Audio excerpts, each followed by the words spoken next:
Well, under the night lights and in the ever-increasing humidity of the Jeddah night, the start proved oh so crucial as Oscar Piastri takes his third win of the year, getting ahead of Max Verstappen. And with that, the McLaren driver becomes the first Australian to lead the championship in 15 years. All your reaction to the Saudi Arabian Grand Prix right now on the Post Race Show.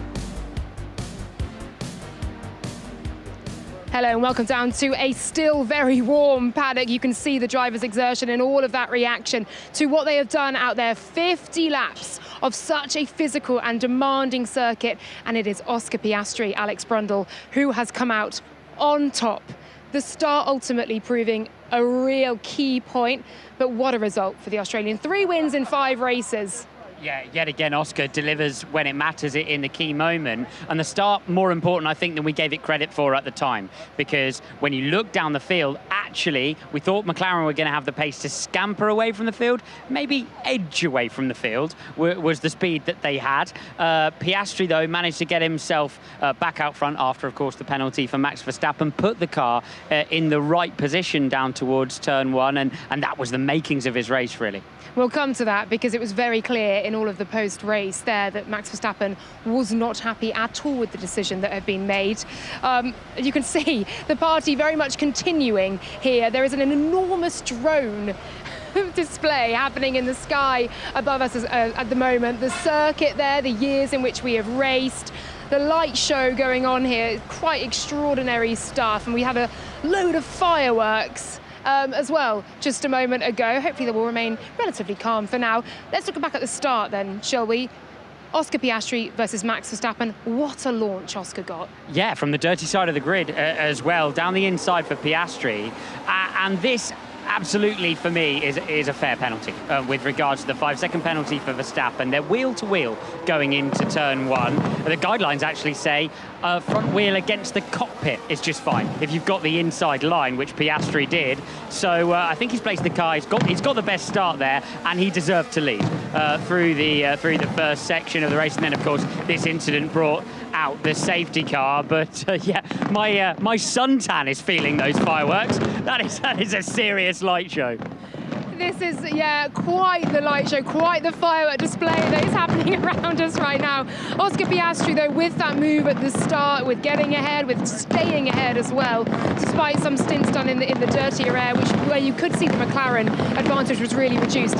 He has the championship lead by 10 points over his teammate and a further 12 points over Max Verstappen. What a position he's in.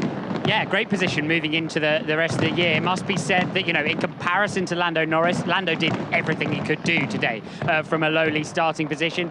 He's going to be challenged for the rest of the season. The first stint, despite the penalty that Verstappen drove, was impeccable. And, you know, he ends the race within 5 seconds of the race lead, of course, with a 5-second penalty served in the middle of the Grand Prix. So that shows you where, I mean, obviously it's not that simple, but it shows you where they could have been at if everything had gone straight forward. That was my first question for you, wasn't it? Was, hang on, if Max hadn't got that penalty, and it's all the what-ifs and the buts, and actually going back to how that penalty was delivered, would there have been a discussion in that moment off the start, where obviously there was immediately a safety car called, a yellow flag for a lap and then a safety car called, where Red Bull would have said, give the position back? Yeah, I think that'll definitely be the discussion that they're having now. You can see there Piastri head on his way into the braking zone, has the car under control, and I think, you know, Verstappen is across the chicane there, and you know, at least with Piastri in front on the way down to the turn. Red Bull obviously saw it differently, though. They clearly felt like it was Verstappen's corner, and so that's why they've stayed true to that belief and not reversed the positions. Maybe they'll look back on that in hindsight and think that they should have done. I can hear you quite well, but the display is just, we've got, I was trying to have a measured conversation here. It's just, it's quite a lot, isn't it? I mean, it looks incredible. What an atmosphere in the paddock, but we're not quite used to broadcasting like this. Speaking of measured, Oscar Piastri's drive was just that, wasn't it? There was that one overtake on Lewis Hamilton that had our entire office taking a couple of steps back from the screen. Such was the ferocity of it and the daring nature of it. You know what Oscar Piastri will be like, though. You'll show him that back and he'll go, Oh yeah, forgot about that. Round the outside into one of the fastest turns on the racetrack, kicking up the dust against the wall. It was brilliant stuff. Amazed he found the grip around the outside of Hamilton. And it was an important move because he still had pursuers at this stage, Oscar Piastri, and Verstappen took a little bit longer to make the pass on Hamilton, which was a time cost as well for his race. The ground is shaking. That was extraordinary. I think it might be finished. There'll be an applause, some oohs and ahs. It's a proper fireworks display. Max Verstappen then did get stuck at one point behind Lewis Hamilton. He lost a second there, much like we saw the second or so that Oscar lost to the back markers of Stroll and Bortoletto as well. So traffic, as we predicted, proving tricky. Sure, it was give and take, and it's a circuit where it's difficult for drivers to actually see the leaders coming up to them. But you know, you would wonder if the back markers needed to move aside a little bit earlier for Piastri through that phase. In any case, yeah, they lost about the same between those two incidents, but that move Piastri made on Hamilton, definitely critical for his continued pace through the race. Yeah, it really was. Well, look, we'll come back to the battle at the front and Max Verstappen and Lando Norris's surge and Charles Leclerc's strategy as well of staying out longer. But there's been another good news story, of course, in this race, and that is double points for that slippery old Williams. We do have James Vowles just standing by. Oh, he's on the phone. What bad timing. James Vowles is on the phone. I wonder who's on the phone too. We're going to ask him in just a moment, I think. He's about to come on. Bring them on. Who are you on the phone to, James? That was Kako, so Carlos's manager. He's not here, unfortunately, this weekend, missing out. But I did try and explain to him, I'm not sure if he's a good luck omen or not where he is in the country, so we'll figure out that in the future. Well, James, congratulations. Double points for Williams. And look, we knew that Williams would be fast in a straight line. How nerve-wracking was that final stint or so, trying to keep everyone at bay? Yeah, it's... we are so fortunate to have two world-class drivers at the top of their game, because to execute that is... I mean, it literally is 10th perfection while you're trying to manage the tyres at the same time. Just congratulations to them, and well done to the team that I think executed a perfect weekend. But from my perspective, you're right, we're good here, but I think we've had point scoring potential at all races so far. The world has changed. We didn't get it all right in Bahrain, and we had a side pause missing. But what I'm pleased of is that we are slowly just showing the world that we can move up. It looks like it's been a revolutionary weekend for Carlos this weekend. He's looked way more comfortable in all sessions, and points are a really good reward. Yeah, you're spot on. I don't think we could have got any more yesterday, and he executed qualifying perfectly, and today completely in control on the car. And that's a contrast to, say, China, where we were all scrabbling a little bit to get a car that he suited and he can drive around. I think what's great about him is he takes everything on his chin, understands what's him, what's the car, and just digs deep and keeps working with the team in order to execute what we have. Can I ask about Alex? And we heard some race radio, and look, I know Japan was a quiet race, so we obviously heard the race radio that Alex gave, and there was sort of much made of the tone in which he gave it, and we understand drivers are absolutely in the heat at the moment, adrenaline through the roof, especially here, heart rate through the roof, it's so hot as well. That direct, assertive tone, though, we were hearing once again this evening. Is that simply how Alex communicates during a race? Yeah, I think we can do more to help him. So, okay. For example, in that circumstance, what he could see around him is he wasn't sure again whether the car was behind or whether he could just see cars were stopping. That's all he could see. And we have a responsibility which we need to go through and improve. We've already had a discussion just quickly at the end of the race about how do we actually do that. And one of the ways is simply gap behind 4 seconds. So effectively, he already knows when you're in the car and driving, okay, that's fine. That means I know I've got at least one more lap in me. His nervousness was rightful in as much as we had Lawson that was closing in. He knew Lawson had stopped, and he's just concerned that he'll be in his pit window. So I think that's on us to help him a little bit more. I like that about Alex. I like that when he's celebrating, his come on is just emotion that comes out, and it's the same emotion that comes out when he's frustrated. That's okay. As long as you're driving your socks off, I'm with you. Speaking of communication, how much orchestration did it take at the end, the old truck and trailer with the DRS to keep you in the points? Yeah, I mean, well done to the team and Carlos. We discussed it this morning. We went through, this is one of a few tracks where you can really make that strategy work. And I have to say, Carlos and Alex did the really hard work. Ours was just go form a DRS train, good luck to you. No, we were trying to basically manage them, understand how much pace each one had, make sure the modes were balanced, make sure we had energy. But the hard work was really out of the car this morning, talking through how do we orchestrate this, where do we do this. You have to back off through certain bits in order to get the car back up underneath you and manage the front tires, so that when you exit 27, you have everything lined up for the DRS, the last corner fundamentally. But you've got to manage through 9, 10 and the hairpin in order to have everything perfect. And just well done to the drivers for executing it. Great stuff. We're going to let you go, James. I think you've got a flight to catch, did you say? I have. You have? Oh, definitely. I might stay here for the night, though. It's looking good. But thanks very much to both of you. Thank you so much, James, as ever. Thank you. We've got another driver to bring in immediately. Isaac Hajar, come on in. From where you thought you could put the car in qualifying, you felt that was the maximum, to points here tonight. Unbelievably tough conditions out there. Really hot. We're all just hot standing here, let alone you in the car. Talk me through it. Talk me through that race. How hard you've had to work. Yeah, it was again a really tough one, but I really enjoyed it. You know, on the hard at the start, we expected a tough lap one, but in fact we made the most of it. And you know, I knew I was in a really good position, and the goal was clear, just to extend, go as fast as possible. And yeah, frustrating end to the race, but it's part of racing. Yeah, looks like you might have been frustrated at the end of the race by the man we just had on the broadcast. Both Williams nose to tail there. Could you have done anything about them? You had a bit of a fresher set of medium tyres, but just too much straight line speed to overtake. Yeah, exactly. I mean, the dirt here is a killer around here, around the high speed section. So, and considering that top speed plus Alex having DRS, there was nothing I could have done except putting pressure on him, which I did. But you know, he, at this level, after a few years in F1, I don't think he's making mistakes anymore. So yeah. I know in the interview you had with this man earlier on in the weekend, you said, when he asked you what you want to achieve for this season, you said, I want to make sure that I'm maximising everything I can from the car at every opportunity I get. Points today, did you feel that was absolute maximum where you were right now? Do you think, I know the Williams were, you know, playing the DRS games, do you think you could have found any way to get higher up? It was the perfect race, I think. It's the kind of race I was talking about, like Japan. And, you know, if Alex and Carlos were not teammates, P8 was... Yeah. It was today. So yeah, I think it was from P14. It's a really good job. You did have some great racing out there. Put a great move on Fernando Alonso in the middle of the race. Talk us through that one. Yeah, it was... Got it here for you. Honestly, I was a bit surprised. I thought he was going to close, but he wanted to get me into turn one.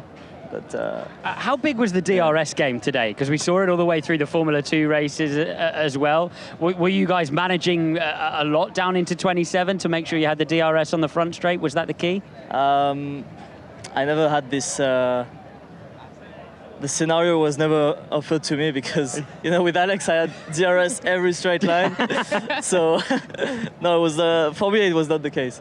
They were mighty quick in a straight line as well, Yeah. but you were mighty quick today as well. Yeah. Isaac, more points in Formula One. You're having a fantastic season. It's great for us to see. Thank you so very much. As Thank you, ever, for guys. coming on the show. Really appreciate Cheers. your time. Other side of the garage, Liam Lawson, of course, had that 10-second penalty. So mixed fortunes once again for Racing Bulls. But look, on Isaac and the decision to put him on the hard tyre and knowing he may lose places off the start, ultimately it didn't happen. It's quite a small step here, isn't it, between the medium and the hard we're seeing? Yeah, it's a small step between all three of the compounds, but the hard tyre, I think actually that hard tyre first strategy was probably the best one. When you look at how it worked out for Lando Norris, the Grand Prix that Hajar drove was great. He was frustrated by the Williams at the end, but you know, having the better tyre at the end of the race. I know though that everyone at RB, when I talked to Alan Permain on the grid walk, he confirmed it. They're buoyed and super impressed by those two young drivers. Star quality were the words used by him earlier on about the performance of Isaac Hajar. They're super impressed with what he's doing. And for Lawson as well, it was a P12 today. And look, I know he got that 10-second penalty, as we mentioned, for gaining an advantage leaving the track. And that was overdoing it, drops him below Alonso. But he was knocking on the door of potentially points. You can see that moment just here. But I think in speaking to Alan Permain, when you did in the grid walk, it sounds that Lawson finally has just reset himself getting to grips a bit better with what he's got. Yeah, it's not a topic, is what he said, and it's just... I like that line, yeah. He wanted to shut that one straight he down, shut us down. And that's great for Liam Lawson. Hopefully he can, pick back up sort of where he left off and continue delivering the results. He's got unfortunate with the penalty today. I think, that's the nature of racing here. He was by no means the only driver over that first chicane, but he had speed. He finished the race on the road just behind Isaac Hajar, who took points home, and he'll be buoyed as well with the qualifying performance. Back in the action this weekend for Liam Lawson, even though he hasn't got the points to show for it. Yeah, he out-qualified Isaac Hajar for the first time this season. Sister team then, Red Bull. Obviously, Yuki Tsunoda's race was finished before it had even begun with contact with Yuki Tsunoda. No, Yuki Tsunoda with contact with Yuki Tsunoda, with Pierre Gasly. The heat's getting to all of us here. Both ending up in the wall, both of their races over. And then Max Verstappen's ultimately bid for the victory. We didn't know it at the time, but in that Oscar Piastri move, there was nothing he could do to get back. But as you mentioned, that stint at the start was superb, wasn't it? Both stints on track were very good for Max Verstappen, and you look at actually those stint averages, their race winning stints. For Tsunoda, I think he just got really unfortunate today. You look at the outside of turn 4 there, it's a known crunch point of this racetrack, and they just ran out of space in road. As we've got Carlos Sainz joining us, I think. We will come back to Red Bull in just a moment, and we will welcome in Carlos Sainz. Thank you so much for joining us, Carlos. Your thoughts then on the race today, a P8. Do you feel that's the maximum the Williams could have got? We've had a very happy James Vowles on with double points just a moment ago. Yeah, he has to be, no? In the end, we maximized what the car could do today with the two cars. Also, my up-to-date, probably the first race where I maximized what the Williams can do. It's only my 5th race with the team, and very glad, very happy that I'm doing that. Yeah, it was a busy race, trying to keep Alex in my DRS to keep Hajar from overtaking him. But, I think we did a good teamwork. We did everything we could, even though we didn't have the easiest of times in the pit lane with a slow pit stop. The mechanics has been amazing this year, but today it got a bit stressful for a minute, but then we managed to keep it cool and managed to bring home the P8. You mentioned after qualifying you were a little bit worried about the deg. Was it better or worse than you expected? It was better than expected, but it always is on race day. A bit better. You just learn a lot from practice, and you manage to control that. Today, to be honest, I don't know how the hard would have been because I was managing a lot to keep Alex behind me in my DRS. But when I went to push on the last lap, managed to do a very quick lap, which shows that actually the tires were good, so happy with that. And in terms of the feeling you have in the car, after qualifying you said you're beginning to now really, really grasp it after a race stint in these kind of conditions as well. I know some of it managing. Do you feel a step forward once again heading into Miami? Yeah, I think I just need to keep doing what I'm doing, take it in step by step, race by race. I'm just building up through the season. I always said it was not going to be easy, and the first 3 races proved it, but then following my way of doing things and my philosophy of learning a car, it's just working and going in the right direction. We'll still face setbacks and difficult moments along the way, learning the car and in this adaptation process. But as long as I keep it cool and I keep doing my own thing, I think I can get to a very high level in Formula 1 like I've shown before, and I can perform like weekends like I did this weekend.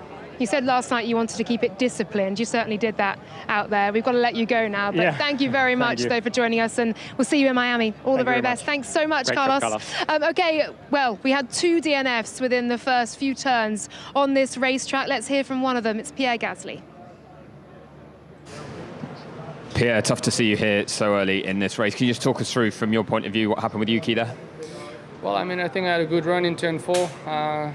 Managed to, get a good braking and get ahead of him. And yeah, I was aware it was on the inside, so I left as much space as I could on the exit of the corner. I think I had already 2 wheels off the track. I had to keep my inside wheels obviously inside the white line to make sure make the move pass. But fortunately, there was this touch, and then just sent my car spinning. Is this something you think could be a penalty for either driver? Is it something you think is a racing incident on the first lap? I'm not going to really comment on that. You know, it's I know Yuki's intentions. I know him very well. I know didn't mean anything bad. It's just an unfortunate outcome, and yeah, obviously should not happen. But yeah, it's motorsport, and unfortunately, it's been quite a long time since we've been involved in any of this sort of situation, and yeah, it's never great. You've been so competitive all weekend, though. Does it feel like a really big missed opportunity? Yeah. It's kind of, you know, feels like we would have been in the mix with Carlos and Alex today, and yeah, the incident itself for me doesn't matter too much, but it's more we look very strong and look like we could bag some good points for the team in that race. So on the positive note, we've been competitive all weekend, and it's probably on paper not our best track. So it just brings some good confidence, and we'll have to move on quickly, just build on those positives from the weekend. Thank you. Our two former teammates then finding the wall and finding each other. Contact out there, both out the race, and that was a very sad Pierre Gasly. And you really feel the sense of just a missed opportunity here. You know, it's one of those incidents. He knows Yuki so well, as he said. He knows there was nothing malicious in what happened, a racing incident. But a real opportunity, perhaps, for Alpine to have put some good points on the board. Yeah, he knows he would have been in the mix. Today he was in the mix in Bahrain, as he mentioned, such a different circuit, and I think he would have liked to prove that the cars move forward and he is in a position to score points. With regard to the moment on track, you know, Gasly gets in with Tsunoda a little bit underneath him. He can go a little bit wider on the curb, but he's not obligated to. Tsunoda washes wide into him. It's very first lap stuff, you know. And DC called it a racing incident in commentary. I agree. Yeah, it sounds like Pierre Gasly's of the same opinion, or not willing to be drawn on it at least. That was in the first lap. Let's take a look at that lap and how the rest of the race panned out. Welcome to Formula One's latest Arabian night. And the Saudi Grand Prix is underway with a good launch off the line for Oscar Piastri, getting to the apex first, and Verstappen hangs on to the lead. Big crash with Yuki Tsunoda and into the barrier with Pierre Gasly. You have been given a 5-second time penalty for the incident at turn 1. That is lovely. Lando Norris, is he going to go? Oh! And Hamilton hasn't given this one up. And is it finally the moment for Lando Norris to get by? It is. 3.4 seconds. Will Red Bull respond? Just keep going. This is a fantastic job. And Piastri going very brave to make the move as Verstappen pits from the lead. Dan Portoletto nearly gets clipped by the man who's part of his management team. Oh, that's laid on the brakes for Lando Norris. And Charles Leclerc is on for a first podium of the campaign.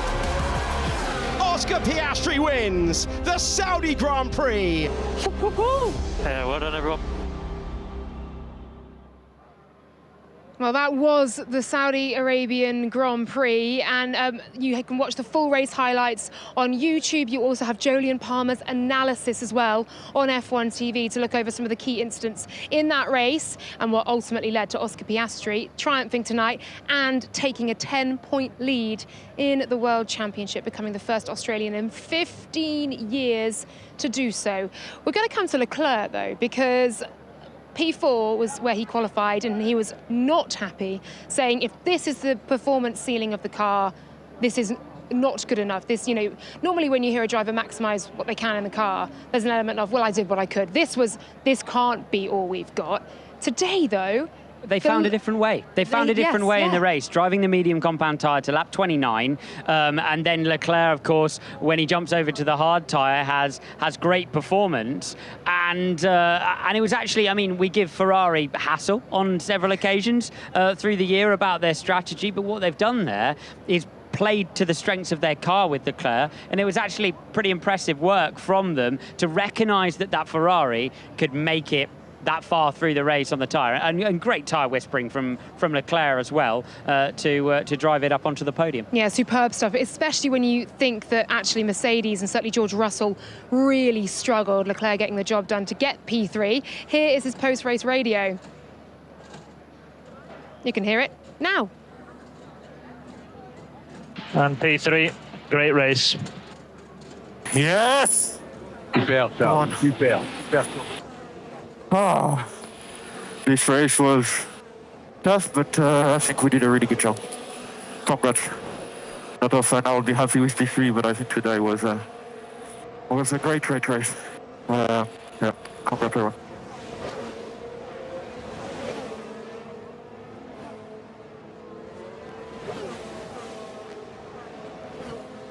That's a very happy Charles Leclerc, isn't it? I feel he's taken everything he can, squeezed every drop from this race, and I've enjoyed Charles Leclerc's radio. Paraphrase to thank you, Brian?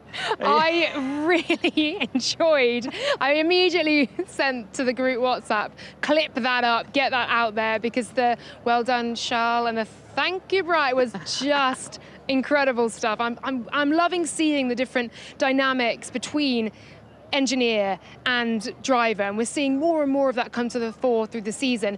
But Charles had to get the job done over George Russell, who was on ailing tyres. Mercedes have said the tyres were just degrading to a much greater extent on both compounds. Here it is. Yeah, Mercedes on the flip side of the discussion, really, and Charles finds himself with better tyres. I was amazed that stopped for the second apex, but it was a great move. Find himself with better tyres underneath him. Mercedes looked to overheat the medium. In fact, they've told us as such in the early stints of the race.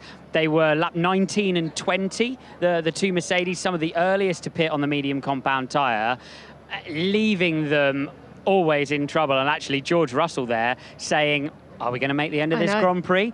Right on the limit in terms of tyre life. They were some of the earliest to pit, weren't they, apart from those who pitted, of course, under the safety car initially. Charles Leclerc, though, taking full advantage of Mercedes' tyre woes tonight. I wonder if Fred Vasseur is a happy man. We're going to find out.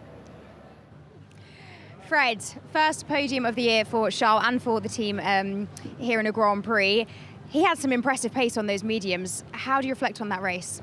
Yeah, even with the hards at the end, I think he was very strong. But from the beginning, the first couple of laps, he was a bit conservative. He knew that the strategy was to extend, and he did very well from lap 1 to the end. That I think he pushed every single lap as a quali lap, and it went very well also on tire management. I think we can build up the rest of the season perhaps on this weekend, but for sure we have to be more consistent, that we missed probably more than P3 in quali yesterday, that when you start P4 then you have dirty air and it's more difficult. But overall it was a good weekend for the team. Really strong. And can we have some thoughts on Lewis's race on the other side of the garage? Yeah, I had a very quick discussion with Lewis, but it's a tough weekend for him. He was a bit inconsistent, even in the race, because he had a good stint, a good first part of the second stint, but we have to be more consistent from Friday morning first, to be there all the session, all the lap in quali, to start in a better position, because the potential is there for sure, and consistency is key for us. Thank you, Fred. Enjoy a bit of a break now. Thanks to Fred, thanks to Ariana. From one team principal to another, Zak Brown has just congratulated Oscar Piastri and made his way over to us. Thanks for joining us, Zak, and well done to you, to the team, and to Oscar as well. We'll start with him, the start. Were you hiding your hands at that point, or were you? No. You're fully committed to your driver. Oscar's a tough guy, and if he had a chance to go for the lead, and that was, quite frankly, it wasn't any sort of dive bomb. He had clearly had the lead. He was up alongside, got a better start. So I think the penalty was appropriate. Whether we should have just swapped versus the time, that's up for the stewards to decide what they feel is appropriate. But it was a clean start. Got the lead, controlled the race once he got in the lead, I should say. And but Max kept us honest, and got to say the team did an amazing job. Lando's car was in looked like a Lego set on Saturday, so for them to put it back together and have a great drive to fourth, almost podium, I think we optimized everything Sunday. it was a mega drive from Lando all the way through to fourth position. Looked like he had good pace on the hard. Were you taking that information then to give to the other car? The hard tires were great. Everyone was flying, so we thought that would be the best strategy. It came with some risk if there was a safety car in lap 10, 15, so we were kind of, let's not have a safety car. So strategy worked perfectly. You know, the guys on pit wall and everyone back at McLaren did a fantastic job calling the strategy of the race. Neatly done as well when Oscar started to catch Lando in the middle of the race. You took that moment then just to keep them out of each other's way. Yeah, it was getting, Oscar was kind of saying we're getting in the dirty air territory, and I think Lando had made enough of a gap that we could pit, so we didn't want to compromise. We didn't know how much Max had left, and looking at the lap times, I think they were both right there at the limit, so we couldn't give anything away. Bit of a nervy moment, or maybe not for you, because you may have seen all the different angles when, of course, Lando Norris was under investigation for the crossing the pit entry. Did you know from the get-go that was a non-starter? Well, anytime you're being investigated, it's a bit nerve-wracking, because just because we might see it one way doesn't necessarily mean they're going to see it that way. But that is how we saw the replay, and fortunately ended up being a non-event. I think at the end of the day it wouldn't have mattered, because it would have probably been a 5-second penalty, and he had that gap. So, but I'm happy it worked out the way it did. How far did you dive away from the screen when Piastri went around the outside of Hamilton down into T26? He's not scared, and you know, everything I watch around this is an unbelievable circuit, and the pace of the track and the walls. Every time you see these guys getting near each other, you're just kind of glad it's them and not me. And Zach, so much was made of the McLaren advantage after Friday. People saying it was up to a second a lap in race pace over the Red Bull. Were you then slightly surprised that we saw the Red Bull, well, certainly in the hands of Max Verstappen, at our pace, as close as tonight? We weren't, because I think everyone else is trying to apply a little bit of pressure, kind of saying, you know, we're far up the road to set us up for, if you don't win, oh my God, what went wrong? So we're not kind of falling for that. We know how close it is. It's clear any of these top 4 teams are a front wing or a floor away from an upgrade to go, they're the ones we now need to chase. I do think the warmer weather plays to our strengths a bit, so I think that's why we maybe are a bit quicker during the day in Saudi and Bahrain, and I hope that theory is right, because I think it's going to be hot in Miami. Speaking of upgrades, I mean, we've got an interesting championship battle, of course, everybody focusing slightly on their 2026 car, which is going to need a lot of development. Does your seemingly dominant but sometimes challenged position in this championship move your focus towards 2025 away from next year's development process? No, we got to keep going. You know, we want to win this championship. We want to win the Drivers' Championship. We want to win the Constructors' Championship, and it's so close. I don't think you can take your foot off the throttle, which is going to be tricky, because you're going to have some teams that switch, or probably even have already switched to the 26 car. So, but you got to think in the moment. Of course, think long term, but you know what we don't want to do is switch to the 26 car and find that we get caught out in 25. And Zach, Oscar now leads the championship. First Aussie in 15 years to do so. Since his manager. Exactly. Wonderful, wonderful full circle moment. Now he's no longer chasing. He is the one who is being hunted. Do you see how that may adjust his mindset in any way? His consistency is so good. I'm here to announce to everyone, I think he's only going to get stronger. Wow. And what does that mean, therefore, for Lando Norris? On the other side of your garage, you've got your 2 number 1s. We've got our 2 number 1s. I think they're equal, right? They're race each other hard. I think we've yet to see them really have an epic battle. I think that day's coming. I'm looking forward to it. They race hard, they race clean, and so I know everyone's waiting for that big moment. I think it's going to be a bit of a non-event, and for us, you know, internally, we know it's more of a when than an if. When you have 2 great Grand Prix drivers racing hard next to each other the majority of the time, something's going to happen, but you know, that's racing, so I'm excited. Final question from me before I let you go. I'm sure you've got many media commitments after a win. Lando's mentality then after last night. Look, he's reset himself today. He's optimised, as you said, exactly what he had to from the Grand Prix. How does he reset with a week off now heading into Miami? I think he just takes, you know, a little bit of time off. I think these triple headers are always difficult, because you don't have a time to kind of unwind, so I think the week off will be good for everybody, and Lando included. But he's in good spirits, and I think racing drivers know how have a bad day, and then recover pretty quickly. They're kind of trained to do that. So I'm sure he'll be excited going back to Miami. Great memories there. We have great memories there, so it's game on. Yeah, racing drivers know how to compartmentalize emotion like no others. Bounce back ability. Exactly. Yeah. Zach, thank you so much for your time. Really appreciate it. Well done tonight. Thank you very much. Great racing. Cheers. Great stuff. Well, there we go. And look, on Lando, they're optimising what they could from that race for him. It was a mighty impressive drive. Yeah, we said on the grid he needs to put it behind him and deliver a great race drive. We saw some great battling from him. He had to make the moves. A little bit of DRS chicken that we've seen so much here over the last few years with Lewis Hamilton, and then had to make the move the next lap. Hamilton found his way back past on the way down towards turn 1. But yeah, I mean, he kept his nose clean in the race. That was exactly what Lando had to do today. And if indeed he is in great spirits coming off that weekend, it's a damage limitation for him. Lando Norris then just 2 points ahead of Max Verstappen in the Drivers' Championship. Oscar Piastri 10 points ahead of that. Let's hear, though, from Max Verstappen. Max, a really strong result for you today, but did your chances of winning that race hinge on what happened at turn 1? Yeah, potentially.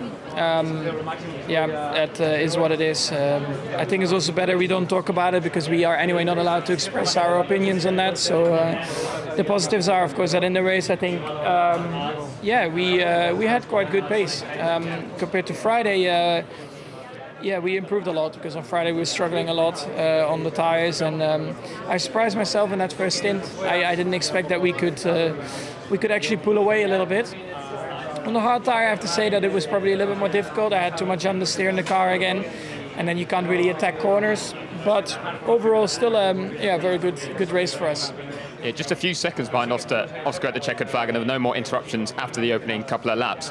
Is that a sign of progress from Red Bull, or is it just track specific, do you think? I do think that we found a really good setup on the car, but I think also this track suits our car a bit better. Plus the degradation is quite low, so I think we know that we still have things to improve on the car, and we just need to get a few updates on the car, to help that. Some tracks will be better, some tracks will be a bit worse.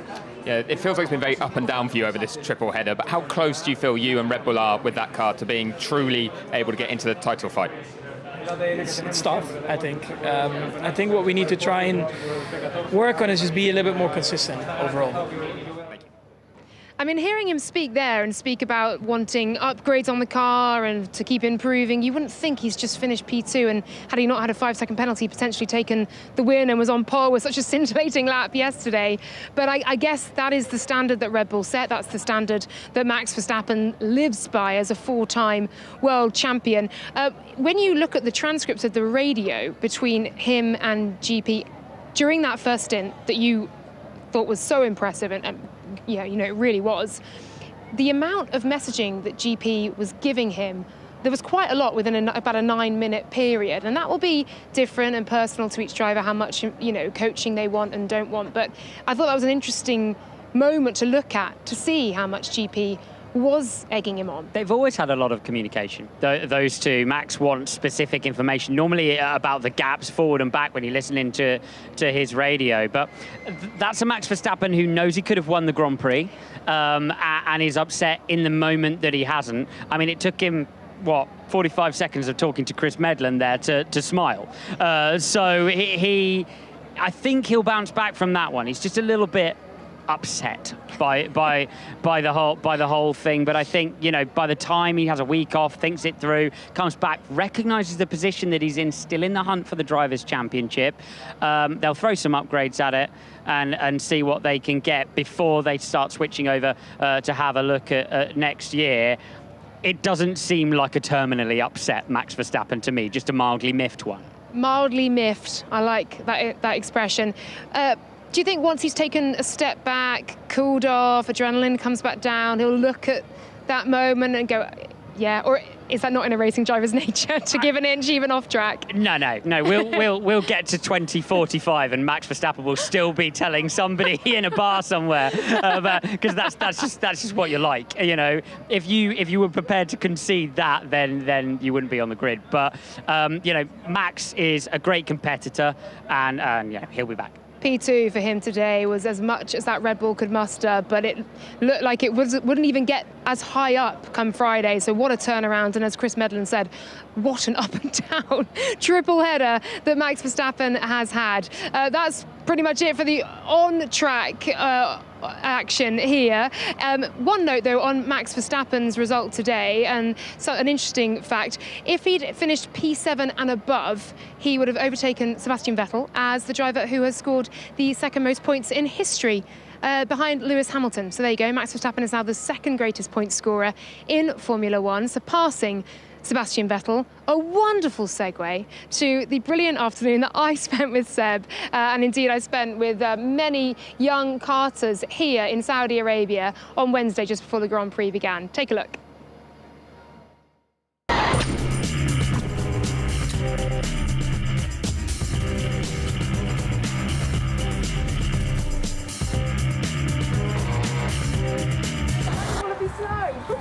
Then just slide yourself in. Hi. Hi. Excited? Yeah, I'm good. I think. So I will be in front of you. And if I'm too slow, just give me a little nudge. Hard. Steering's harder than I thought.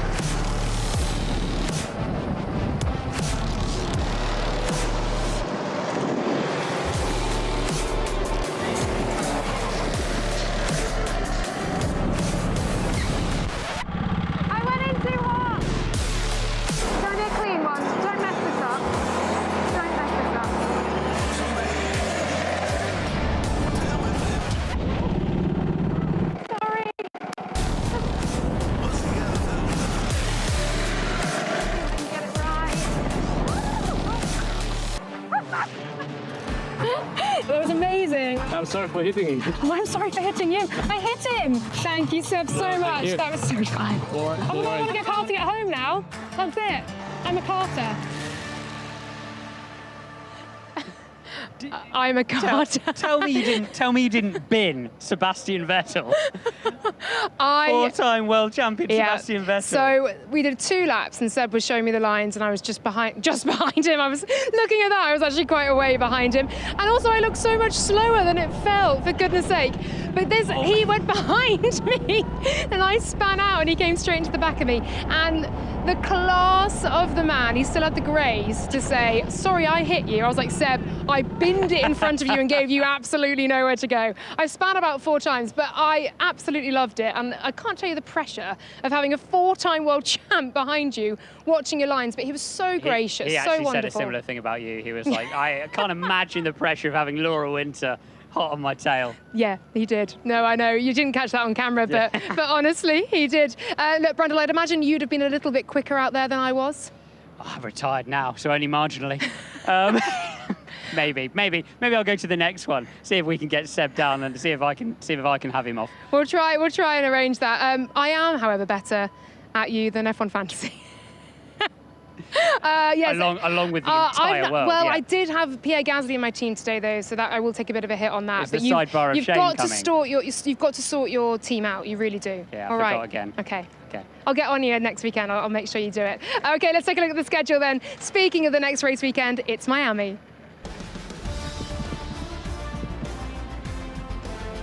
The triple header has come to an end. We all get 1 week off and then we're straight back to it. Thursday, the 1st of May for weekend warm-up, 5:30, and it is a sprint weekend. FP1 is at 12:15, building up to that one with our coverage. Sprint quali then, the pre-show at 4:15, the sprint race at 12 p.m. on the Saturday with our build-up beforehand. And then we head into usual Grand Prix weekend of a 3:30 pre-quali show, 4 p.m. qualifying, and the Miami Grand Prix starting at 4 p.m. Should be a cracker, and straight into the action as well on the Friday. We have got a long season ahead of us, 5 races down, and we have maths, 19 to go. Your thoughts then, Brundle, on what's been a really eventful Saudi Arabian Grand Prix weekend, and one with plenty of permutations I'm sure we'll talk about through the year. And another different circuit coming up, Miami sprint race as well. McLaren look like they're in charge of it, but only just. That's going to be a really, really great battle, and I can't wait a whole extra week for that one. Great stuff. Thank you very much, Brundle. And we've got plenty more to bring you this week as well on F1 TV. The Cool Down Room, you can catch an episode of that after every single race this year as we look back on all the fun social moments on and off track from each race weekend. A big thanks to you for all of your insights and efforts. You've been running around so busy covering F2 and helping us out here as well. Big thanks to Chris Medland, who's been in the pen for the this evening. Big thanks to him for joining the team here in Saudi Arabia, and to Ariana Bravo running around speaking to the team principals as well. Thanks to the teams and drivers, because it's been a long triple header, 3 really big weeks. Huge thanks to the team on and off camera here and back in the UK as well. Biggest thanks to all of you for watching out there, and we will see you in Miami. It is time to go racing in Miami. We have the grandstands full. The atmosphere's electric. Welcome to Miami. And the Miami Grand Prix is underway. Oh, he was nearly hit by his teammate. Contact off the road. I love the excitement. It feels like a movie. Super aggressive stuff. This is the Miami Grand Prix. Lando Norris wins for the first time in Formula One.